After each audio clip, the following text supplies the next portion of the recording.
Domaine d'Arcambault, pays d'Édic, début Écosse. C'était sous terre que Kémia avait été retenue prisonnière, mais c'était plus haut que vivaient ceux qui l'avaient enfermée. En effet, les hauts elfes d'Arcambault avaient élu domicile dans 5 arbres géants au bois couleur de sable.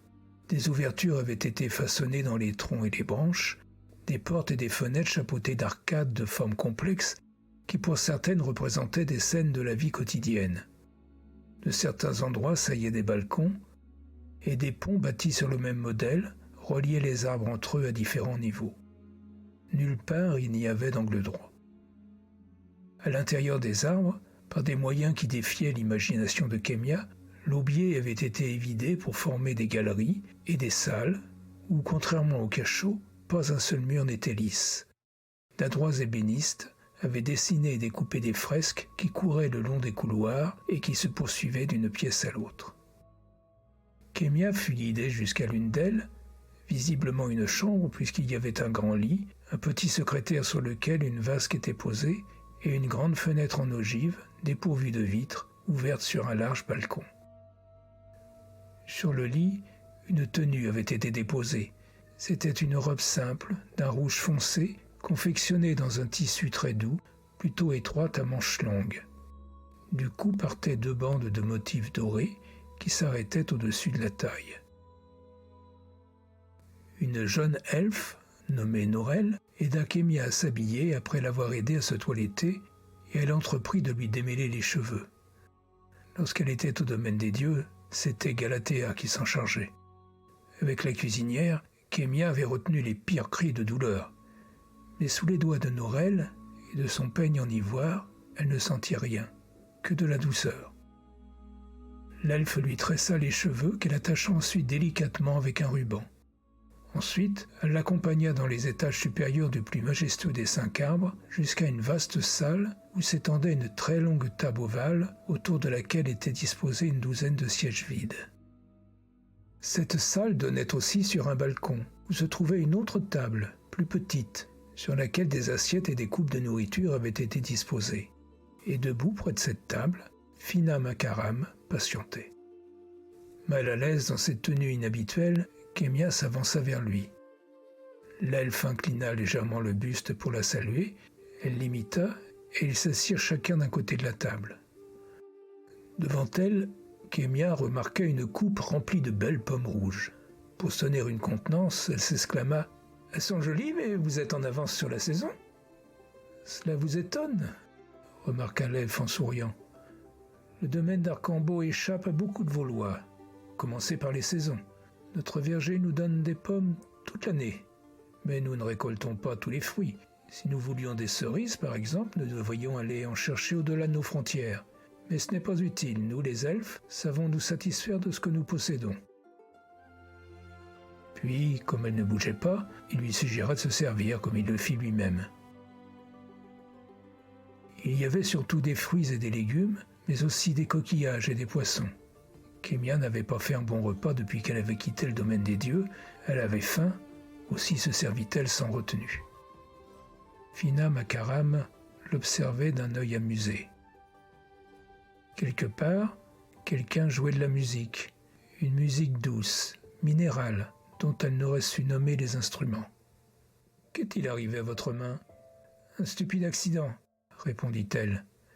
« Voulez-vous que l'on vous examine ?»« Non, normalement ça doit aller. »« Comme vous le souhaitez.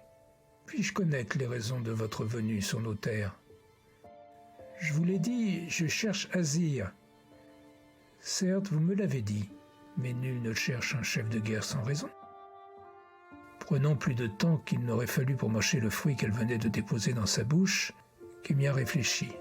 Dans la situation où elle se trouvait, qu'avait-elle à perdre? Elle se souvenait que Hook tenait les elfes en estime.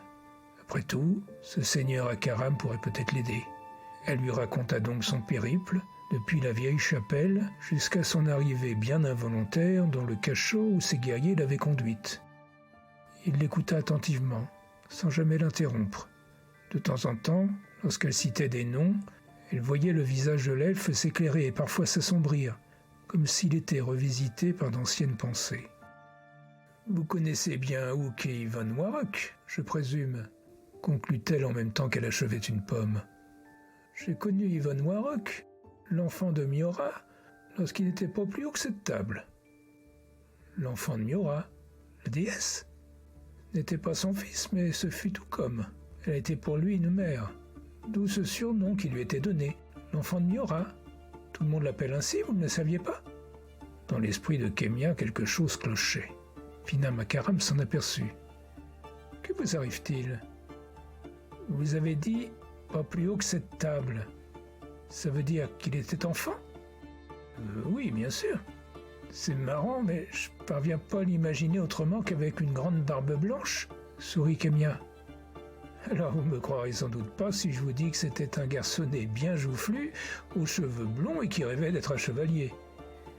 Elle éclata de rire en s'imaginant le magicien tel qu'il avait pu être.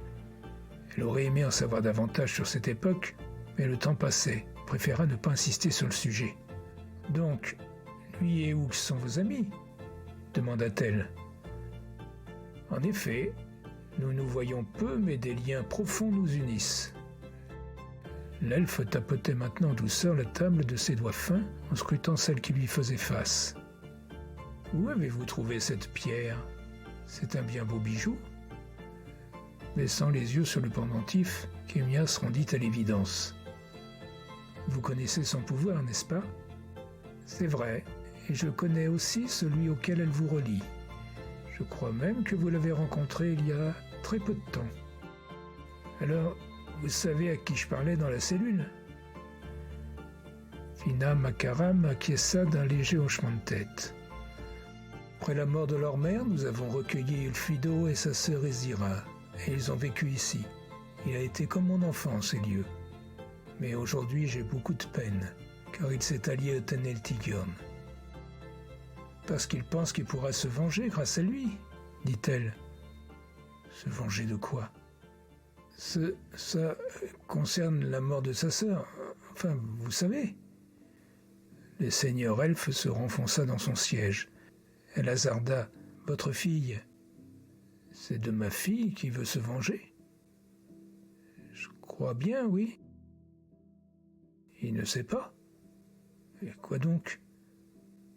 Que ma fille, Daleka, a été condamnée pour le crime qu'elle a commis. » Et baissant la voix, il ajouta en regardant au loin, « La vengeance a été accomplie. Elle n'est plus de notre monde. » Le seigneur expliqua à Kémia que sa fille voulait abandonner son peuple pour rejoindre d'autres elfes ayant d'autres mœurs et d'autres coutumes.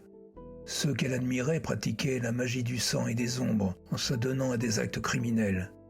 Seulement pour être admise parmi eux, Daleka devait commettre un sacrifice, et celui qu'elle leur proposa, ce fut la mort d'Ulfido et de sa sœur Ezira. Elle les attira dans l'antre d'un diabal, un démon de feu qui devait les brûler vifs. Ils découvrirent alors qu'elle les avait trahis. Seul Ulfido réussit à en réchapper.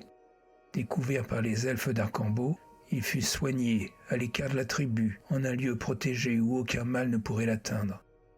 Quant à Daleka, elle avait été retrouvée, jugée, et Fina Makaram, pressé par les lois de son peuple, avait été contraint de prononcer contre sa propre fille une sentence de mort. Mais Ulfido ne l'avait pas su. Il était déjà parti, fuyant ses souvenirs, lorsque Finam était venu lui annoncer la nouvelle. Je ne l'ai pas revu depuis lors. Je pensais qu'il avait fini par l'apprendre, acheva l'elfe. Mais non, il est persuadé qu'elle est en vie et que Kulu Akuma l'aidera à la retrouver. Il faut lui dire la vérité. Je crains que ce ne soit trop tard. Pourquoi ? Avez-vous entendu parler de la Tchifodiade ?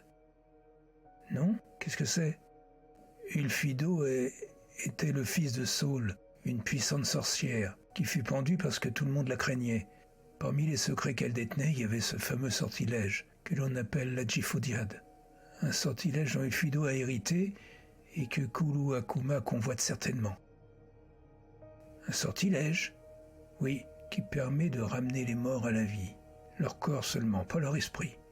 Imaginez ce qu'une telle armée pourrait faire sur un champ de bataille dirigé par un être aussi maléfique que le Tanel Tigurn.